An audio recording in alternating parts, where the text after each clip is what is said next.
Welcome to Prasad Pod. I'm your host, Jarrell Prasad. And I'm Paul Campbell. So, a lot of big things have happened this week. Donald Trump just bombed Iran last night, and he announced at 10 p.m. that the bombings were successful on three of Iran's key nuclear facilities, and they used B-2 stealth bombers to conduct the bombing. So, we'll just dive right in, and this will be the main topic of our focus today. Is talking about where we sit in the war, and are we going into World War III? Is this the end of it? Does Are other nations going to jump in? So, Paul, why don't you start off and let us know what you think? Yeah, and yeah, this is just happening in real time. Obviously, we're all kind of, watching it all play out. But one of the things that I feel like it's deja vu all over again because this is it to me, this looks like the same exact stuff that happened with North Korea the first time Trump was president. He gets right into office. And I remember I was working at a bank at the time. We had like TVs on the wall, and it was the two things where Trump was became president because of Russian bots, which didn't make any sense. And then the very next thing was, and also North Korea is gonna go to war with America and nuke us. And Trump, what does Trump do? He's hyperbolic. He says the most ridiculous stuff you ever heard. We're going to bomb this, that, and the other, and there's nothing you can do about it. Then he doubles down on it, and then he makes a deal. And I think we're seeing the same exact thing happen. We've seen all of the, you know, chest pumping, or chest beating or whatever you want to call it. And then from Israel and Iran, they've hit each other, which is bad. We don't want war. We never want war. It should be avoided at all costs. And uh, Israel is saying is, which they have been saying since the 1980s, which is very suspicious. If you've been saying Iran is going to build a nuclear weapon for 45 years, to me that seems like a boogeyman. That's possibly a controlled opposition, but we'll get to that later. But if Trump goes in and he destroys Iran's three nuclear facilities, right, which is what allegedly happened. And again, we have to go off of what the news is telling us. And if the first thing during a war to go is the truth, right? So we only know what the news is telling us. I don't have any, you know, insider information aside from, from what I find on, Twitter and, people on, journalists on the ground. And who knows if they're giving you the true story or the whole story or something else. But to me, okay, let's just pretend that everything's on the up and up for right now. Let's just do a thought experiment. To me, it looks like if Israel is saying Iran is going to have nukes, they're going to nuke us, it's going to be really, really bad. And then Trump goes, oh, okay, well, where are their nuclear facilities? One, two, three. All right, let's just take them out real quick. All right, now they're gone. Okay, so they definitely don't have nukes now. So we can't accuse them of building a nuclear bomb anymore. You two need to play nice now. It's just like when your parents, when you're with your brother and you're fighting over the toy, and then your parents take away the toy, and then they say, now you guys have to play together and you can't talk about this anymore. So I think we've been at the point where Trump says something hyperbolic, he doubles down. So he took away the toy, he destroyed the nuclear sites. And now, okay, guys, there's nothing to fight over now because Daddy Trump came in, and so you two have to make a deal. And if you're asking me, I think there's some sort of peace treaty that's signed in July, if I had to make a guess.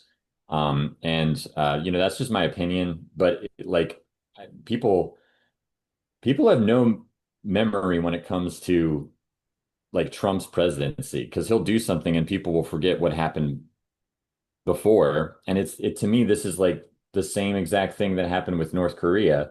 And how did that one end up? Trump went and shook Kim Jong-un's hand.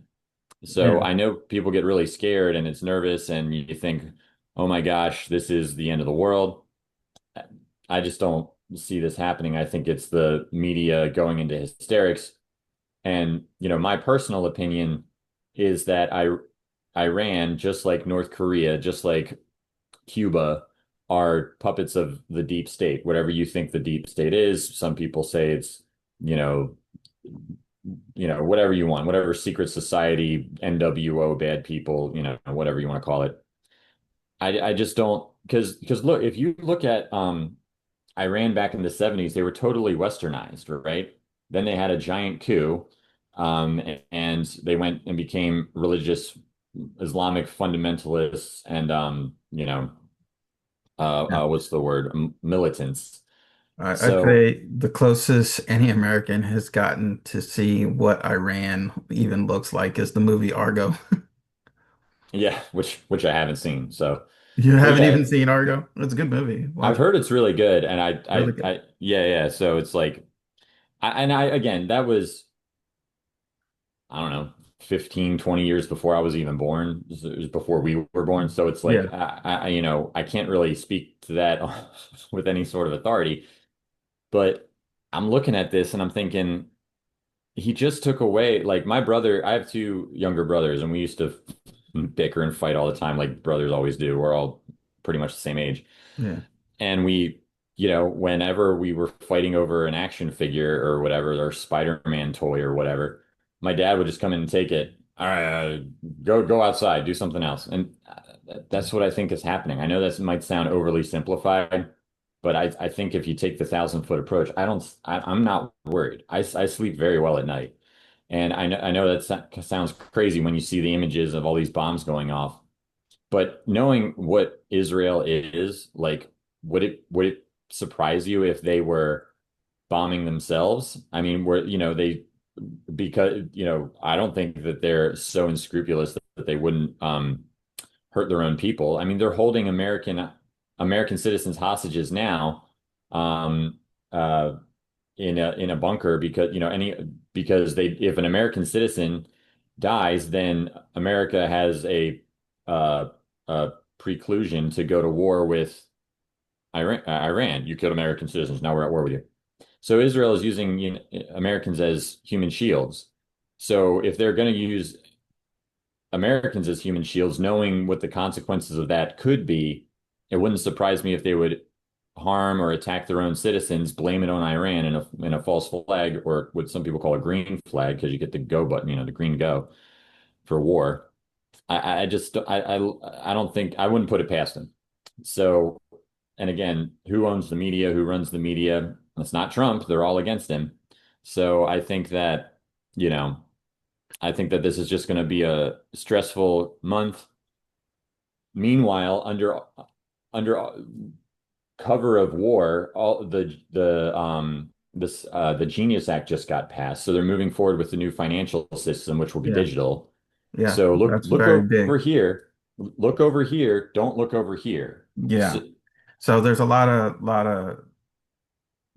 things happening with our financial system right now while everyone's being distracted by, oh my God, there's possible World War III, Iran, Israel, everyone's being distracted with that.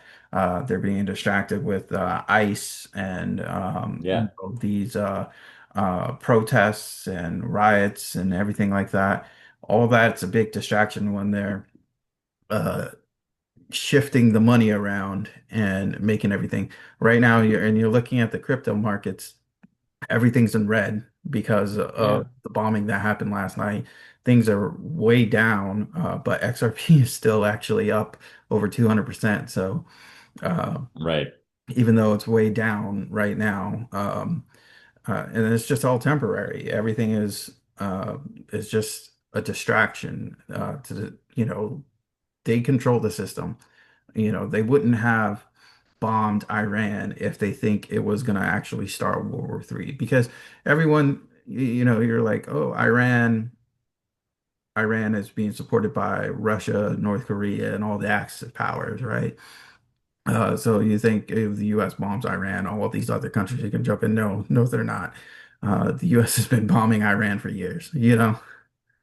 Israel has been bombing Iran for years. It's just now they're making a big show of it. It's a big distraction. So, just don't focus on that. Focus on what's happening. Take this time right now to use what's going on, the fear mongering, and any additional income you have, invest it smartly.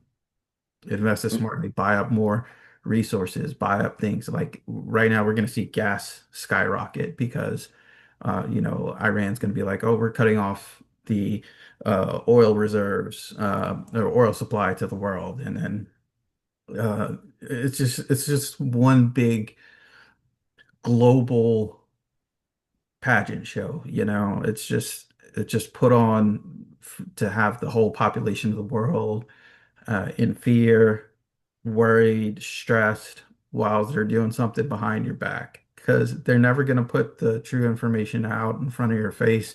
They're never going to be like, hey, this is what's really going on. They're only going to report on what they think you want, well, what they want you to know, so that way you feel a certain way. And given it, there's always some truth in the reporting uh, behind it because you can't just completely enamor someone with a total lie. There has to be some truth in it. So, I mean, if you twist and bend the truth, then it's easier to accept the lie. Yeah, and I again, I'm not an expert on everything Iran. I don't know if we've bombed, if I don't know how many bombs Israel has sent over to Iran ever. I'm sure it's happened at some point in the past. Again, I just don't know. But like, yeah, to your point, like when there's from an investment standpoint, when there's blood in the streets, that's when you buy. I Yeah. mean, and I think this is a pretty good example of blood in the streets. And People forget that Trump dropped a Moab on his first term just to use it, you know? I forget where he dropped it. Was it Syria or something? But he dropped the mother of all bombs just because he said, "Oh, it's just sitting there collecting dust, and we haven't used it. We spent all this money on it, and we never used it." So he dropped the mother of all bombs his first term. So, you know, Oh, speaking of Moabs, there was a 5.2 Richter scale earthquake in Iran, right? That, yeah. I wonder if so it has anything to do with all the bombs that just pierced through the earth and blew up some bunkers. well, my theory is that there's deep underground military bases like everywhere, right? Yeah. And I think that's where the deep state, whatever you want to call them, I think that's where they do a lot of, yeah, I think that's where their power nexuses are located, right? And it, and so I think my opinion is they drop giant bombs to, and these bases are like 50 miles down. They say, oh, you can only drill a few miles down. I think that's bullcrap. They just don't want people drilling all over Earth. Yeah. But I think that they go in and they destroy these sites where these, deep underground military bases are located at. And I just look at Iran as another puppet regime that is, run by the CIA, run by Mossad. I don't think because when they were self-governing back in the 70s, they were totally westernized. Then there's a coup, just like there was in the United States when they killed Kennedy. That was a coup. There was a coup in Persia, or excuse me, in Iran.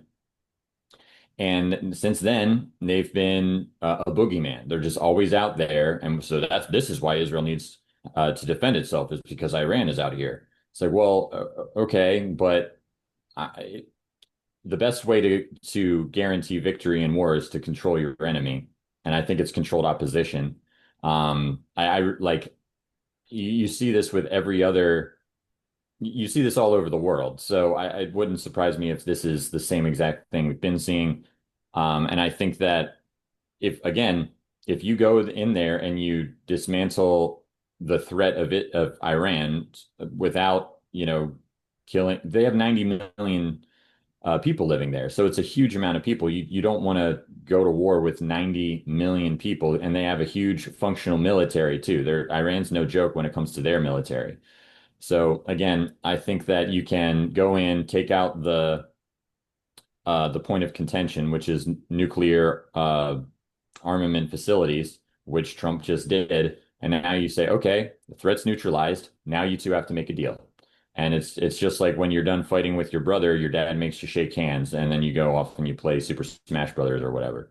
Yeah. So So you're I saying next month we'll see some kind of deal going on Well, here, peace think agreement. look at all of the these the Stable Act and the Genius Act. That's the new financial system. That's the new wealth transfer. They want you distracted with the war, so you're not paying attention to the financial transfer that's happening in real time. It's the best cover, put it like they've been able to pass this bill. I mean, it's been going back and forth in the House, but they could have passed this months ago. Why are they doing it now? Don't you think that Yeah. like shouldn't our politicians be paying closer attention to the potential World War III breaking out? But instead they're actually doing their job for a change and passing, good financial bills to upgrade the financial system. Like at all, now is the time you're doing this. You couldn't have done this months ago. You Yeah. can't, or even you can't just pause this for now and do it a year from now once this unpleasantness is over with, So Iran doesn't like Israel, and Israel doesn't like Iran. Israel doesn't like anybody, but and nobody likes Israel. But I think that, this is going. They're not going to want to use each other's currency. They're not, they're going to want to use an interoperable currency, which is where XRP comes along. XRP can solve all world conflict, and that if that might sound ridiculous, that might sound naive, but every war is an economic war at the end of the day. Like you said earlier, gas prices are going to go through the roof, right? Because Iran can, and that's an economic force of war is, affecting the energy costs of, the world, of the West. So I don't really think that, I think things are going to be unpleasant for a couple of weeks, but you've just taken out the point of contention. Now they have to make a deal. Trump will bring them to the table and make a deal. He'll bring peace to the Middle East. Now, if Israel refuses to sign any sort of peace agreement, even though the threat has been taken care of, it exposes Israel as just being a provocateur as opposed to a defensive posture, right? As Yeah. they want war. They want to go out and they want to stir up craziness because they're just a chaotic regime. And I think that I don't even think Israel acts in its own personal best interest half the time. I think that they do a lot of stuff they just fire from the hip sometimes. And uh, maybe they're playing 3D chess as well. But I just can't foresee any, the United States is going to be fine. We're never going to get bombed. There's never going to be unless we do it to ourselves, but there's never going to be some sort of, real nuclear war the way that people think there is.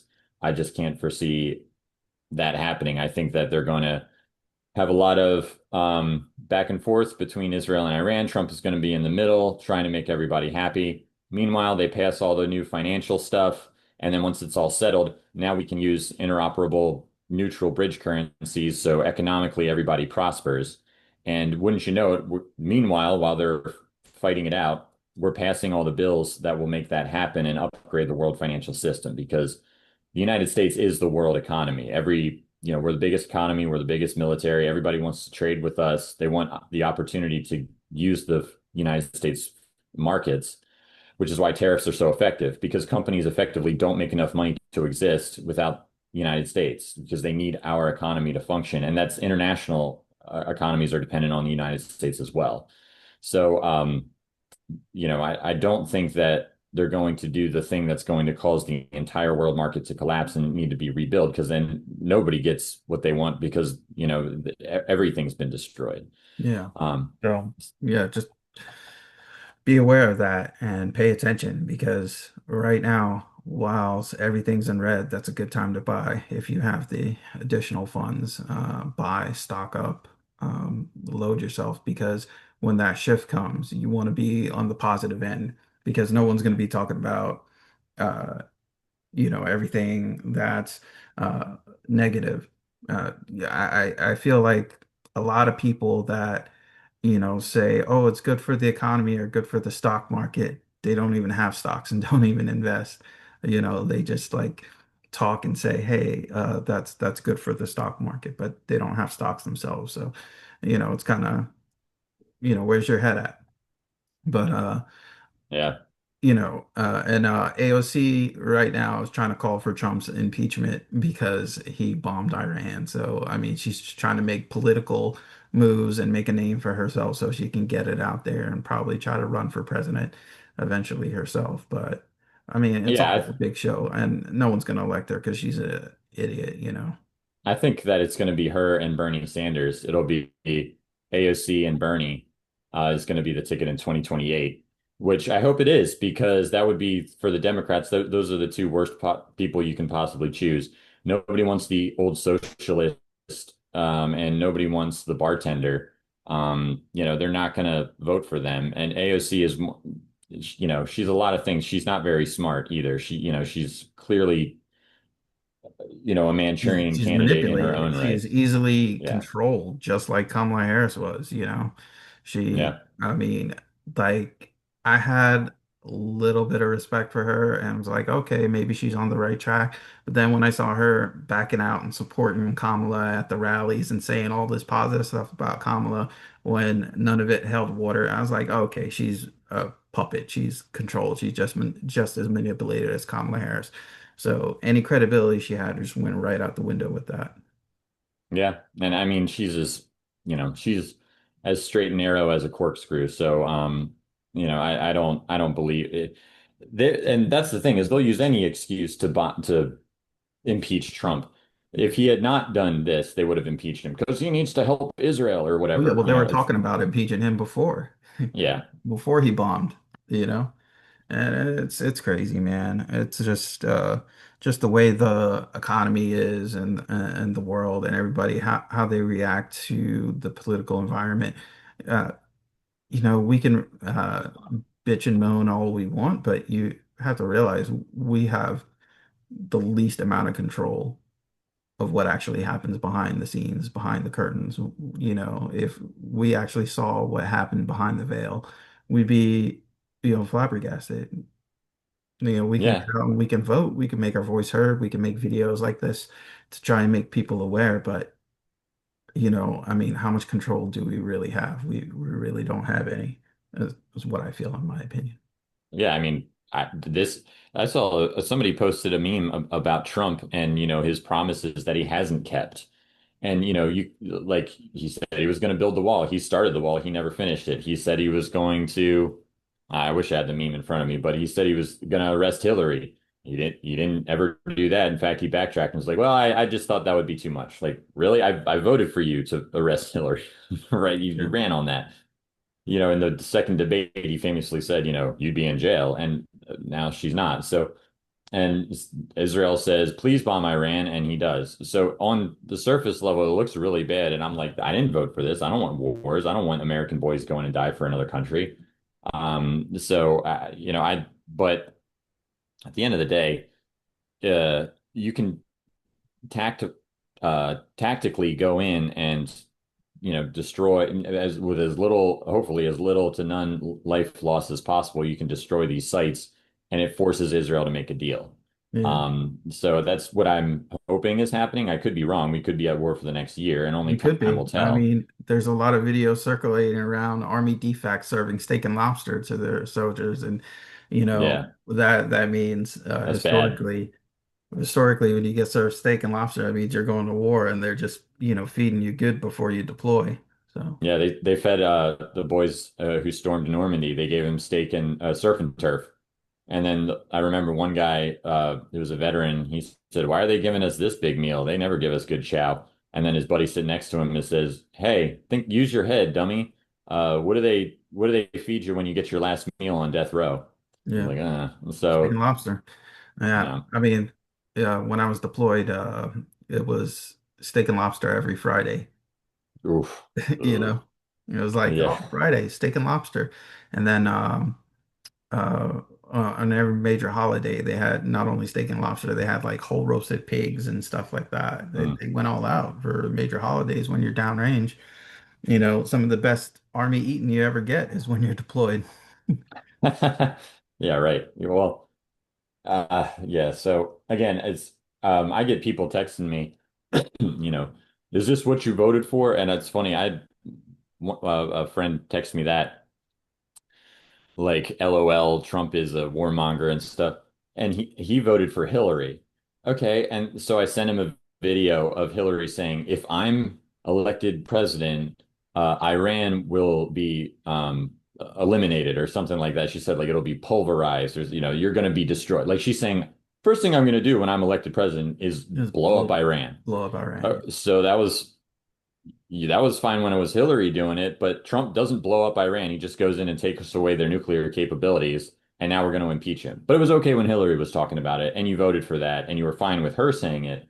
But Trump goes in, doesn't do nearly the amount of damage that Hillary would have done because she was a satanic witch and warmonger, neocon.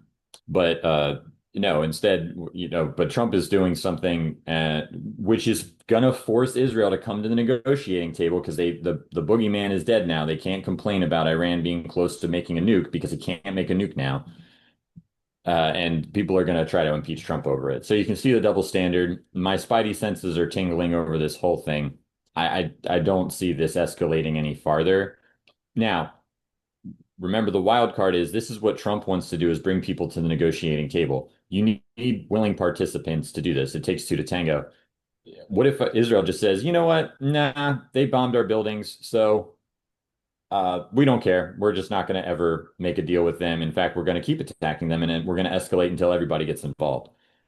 And if that happens now, it forces Trump to do something about Israel because you can't just have this wild card going around provoking things and you're an ally with them. So you have to support them in their military causes. Um, again, and this is the worst thing that you can do these days, but I think you and me are the only people that do it in all of podcast land is take a wait and see approach. We'll give our opinions, but at the end of the day, we're not going to know what's happening or what's going to happen until it actually does. It takes time to see how it plays out. So again, don't lose your head. When there's blood in the market, buy. Risk on assets like crypto are inverse to gas prices. So when gas prices goes up, risky assets like cryptocurrency price goes way, way down. We saw that XRP is under $2. I think Bitcoin went under 100K for a Yeah, minute it's like there. 98K right now or 94, somewhere right Right. around that. Watch once the deal is made and gas prices drop $1, how every risk on asset like crypto is going to fly. Yeah. It like and So forever. we're actually coming to the end here. I just got the notice. But Oh, okay. so what we're gonna end this with is our little bit about XRP here is August. Uh, August 15th, the SEC appeal has been pushed for that final decision with Judge Torres has been pushed for Ripple versus XRP to August 15th. At the same time, you have ISO 2022 being launched next month. And then you're probably going to see some heavy price action in August after the 15th, after the appeal ends. And then you have a lot of ETFs getting approved at the same time. And then didn't you say ETFs are getting approved in November as well? The deadline for most of the ETFs, or like half of them, is in October. So yes, we're looking at a November price date because once they're approved, the banks will take a breath and they'll jump in. But yeah, doesn't it to me, this all looks like it's moving towards this economic explosion coming this fall and this winter. And this is like put it this way, and this is relevant to XRP and crypto, the new financial system. If Israel, which is the biggest proponent of the Federal Reserve, because the Federal Reserve is owned by the Rothschild family, it's a private banking organization. The Rothschilds, with the Balfour Letter, they founded Israel in the 1940s. So they're one and the same. Well, if you fix the money and you cut off Israel's money supply. They're no longer running the Federal Reserve. So it takes away their biggest weapon, which is the fact that they control the money. So it makes sense that Israel would not want to lose its perch, its throne as the people who run all the money and the blackmail in the world for for the selfish reasons they want to control everything. To me, this looks like they're going to implement the financial system while this unpleasantness is happening. Israel does not want the new financial system under any circumstances. They like the status quo.